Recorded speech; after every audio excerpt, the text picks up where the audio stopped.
think today I just want to try and make some decorations for Halloween. Let's use up some scrap wood, make some decorations. Maybe my wife will like them, maybe she won't. There's only one way to find out, and that's to do it. And I think I'm going to use this because I'm going to paint it, and so I'm not that worried that it doesn't look that pretty. That should work.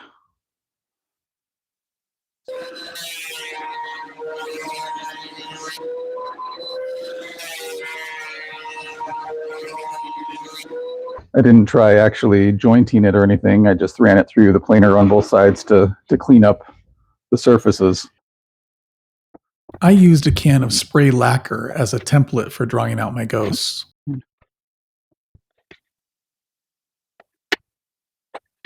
Again, this is obviously not an exact science at all.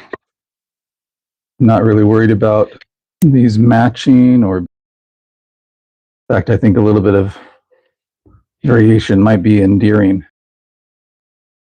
I was pretty sloppy with drawing in the bottoms of the ghosts. Maybe not that much variation.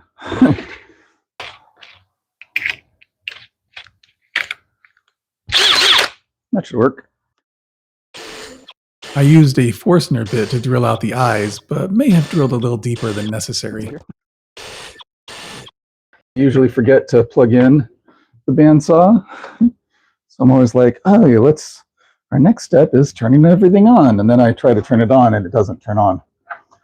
So surprisingly, I remembered today to plug it in before I try turning it on. It does seem to work better when I plug it in first. After separating each ghost onto its own piece of wood, I started off cutting out the bottom part of each ghost. I mostly ignored the pencil marks I'd made earlier, opting instead to shape the bottom of each ghost on the fly. The small triangular offcuts started to accumulate on the bandsaw table, such that when I started cutting the rest of the ghost out, one of the offcuts impeded my progress. So I shut off the bandsaw, removed the offending piece, and then turned the bandsaw back on and continued with the cut. For the remaining ghosts, I was much more careful about removing those small offcuts from the table before they caused any problems.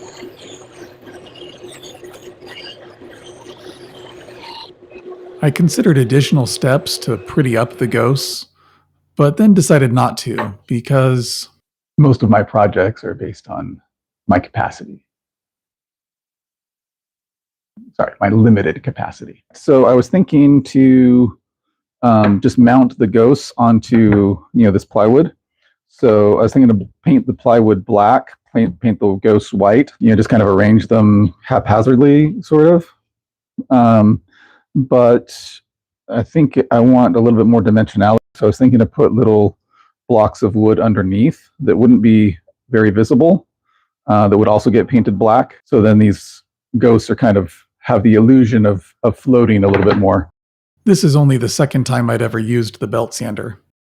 The 60 grit sandpaper I put on the belt sander for the first time I used it was much more aggressive than I wanted for this project, so I switched to 120 grit sandpaper. Since this was still just the second time I'd ever used the belt sander, I still didn't have a great grasp on how best to use it. I kept trying to rotate the ghosts to sand the tops of their heads, but whenever I did, the ghosts would start skipping on the belt sander, which is not great.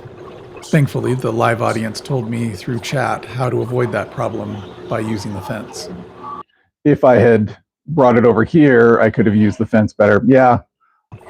So then I used the fence on the belt sander to guide the ghosts as I sanded their heads.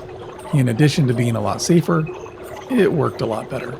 I was initially thinking to use my random orbital sander to smooth out the bottoms as best I could, but I started with the hand sanding primarily because of laziness.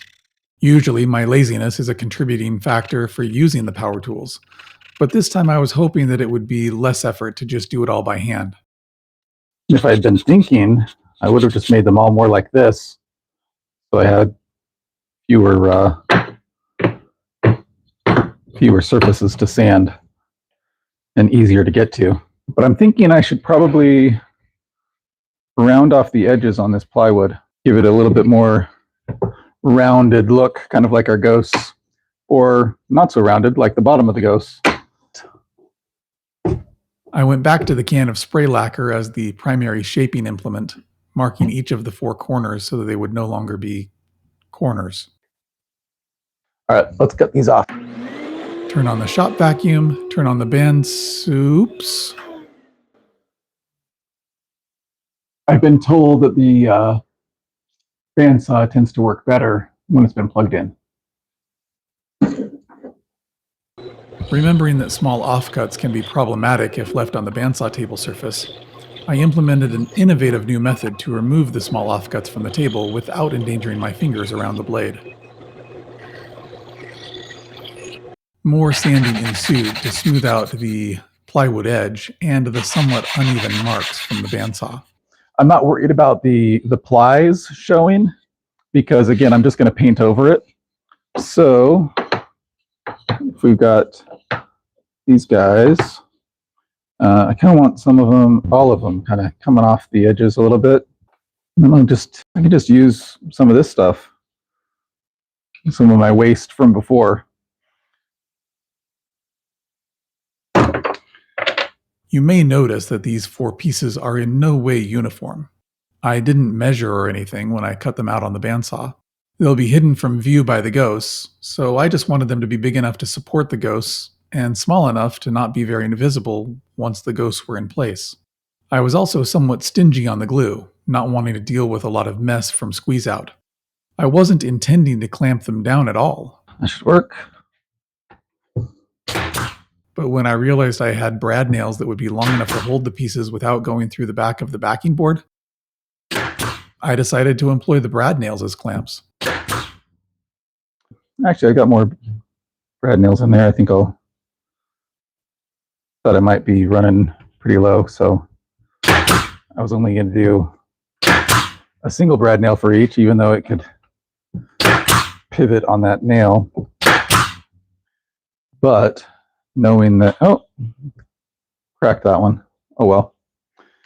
See if that'll, nope. If I have a third one, can I get them? No, that's not going to work. The ghosts appear to be too small for these stands to work, but I can probably prop them like that. Instead of just paint, I decided the project would look much better if I applied a coat of primer first. I had a fair amount of Old Kills primer laying around, so that's what I used. Looks like I got a lot of primer on here.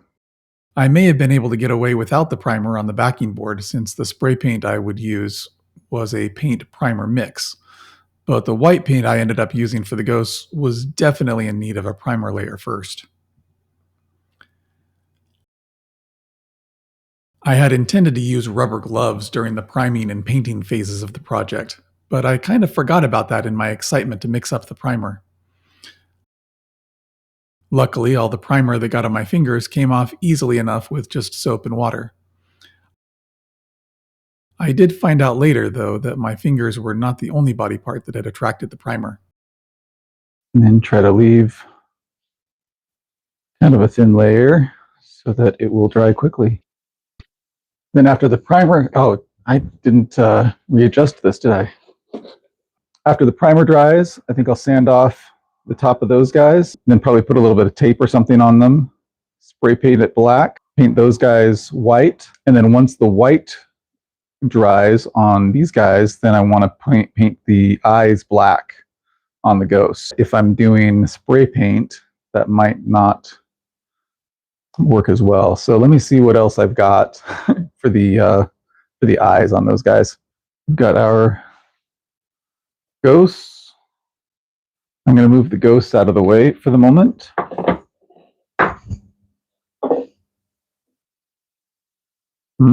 I wanted to clear out the ghosts before I started spray painting the backing board black. My daughter was kind enough to sand off the primer from the tops of the little ghost stands, and then I put some painter's tape over the top to prevent them from being covered with the paint. That way the wood glue will still be able to adhere properly when I attach the ghosts to the stands.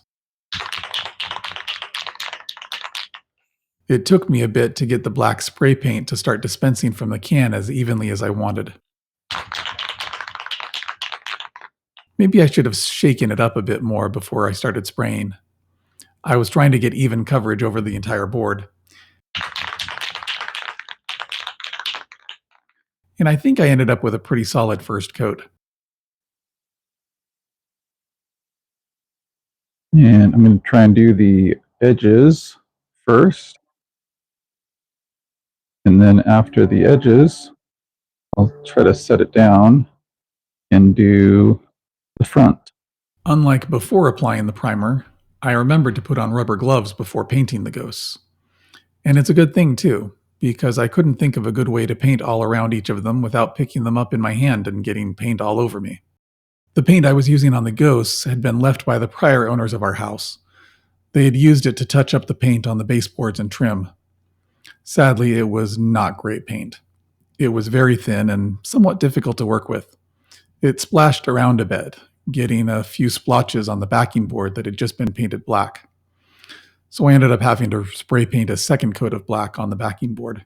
The white paint reminded me of when I was much younger, having to help my family paint the walls in our basement, which was not a good thing. I've since discovered that paying a bit more for better quality paint can make the painting experience so much more enjoyable. Here's a look at the freshly painted ghosts. Excuse the, just woke up from a nap, look. She looks beautiful as always. That's it. So they need to be different colored ones. Yellow, pink, blue, and I don't remember what color the other guy was. Where's our yellow, pink, and blue paint? I shall return. Or, sweetheart, I'm almost done. You're not going to paint them colors? I did. I painted them white. Okay. I just call it craft paint. It's called. I'll be back. You will? Yeah, I'll bring one back. Usually I can't get her back into the shop. Acrylic paint marker. Ooh. Yeah, pretty cool. You just paint this. Like the little eyes for tiny little spots. That would actually be really good for the eyes. Ooh. Gold. Silver and gold. For that holiday yet. Oh, You sorry. can sing that if you want. Okay. But yeah, for little tiny detailed work. Okay. You mean like this? Like the tiny detail that I've gone to painstakingly. Yeah, what did you paint that with? This? The paintbrush that's got paint on it? Why would you think that I painted it with that? Sometimes these are a little easier. These guys. Yeah, I could see that. So these guys are not meant to stand, huh? No, they are meant to float because they're ghosts.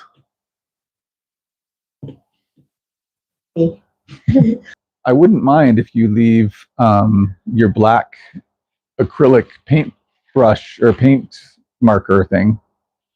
Okay, for their eyes. Yeah, after the paint is dried. Okay, shake this. And then Shake it like a Polaroid picture. That's right.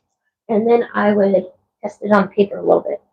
Here, I'll just leave all of them out here if you want. Ooh, I get them all. Yeah. And then there's more white in here in case you mess up What? and need to do it again. How dare you suggest such a thing?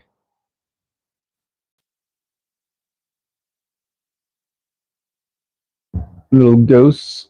The eyes are still not dry because there's a fair amount more paint in the recessed eyes than the rest of it. The camera doesn't show it as well as I could see in person, but they really could have used a second coat of paint. But I didn't want to do another coat. Similarly to when I glued down the bottoms of the little ghost stands to the plywood backing board, I was somewhat stingy on the glue for the top of the stands too. I don't really want any glue squeezing out.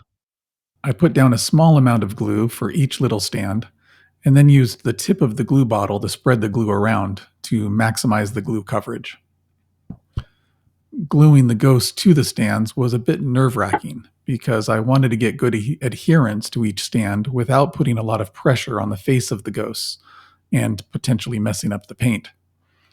As it was, I did end up pressing down on the face of at least a couple of them, leaving a bit of residue that I probably should have painted over. But harkening back to the laziness that I referenced earlier, I opted not to paint another coat. I still needed to paint the eyes black with the acrylic craft paint that my wife had brought me, but that would need to wait until the white paint in the eye sockets had dried a bit more. The only other thing I ended up doing was attaching a small piece of hardware to the backside of the backing board to facilitate hanging up the little ghost scene. Then I had to decide where to hang it. Ooh. Here it is, with the eyes painted and hanging on the porch, right where the kids will see it on Halloween night as they approach the doorbell. Overall, I'm pretty pleased with how this spur-of-the-moment project turned out. My wife even kind of likes it too. Happy Halloween, everyone.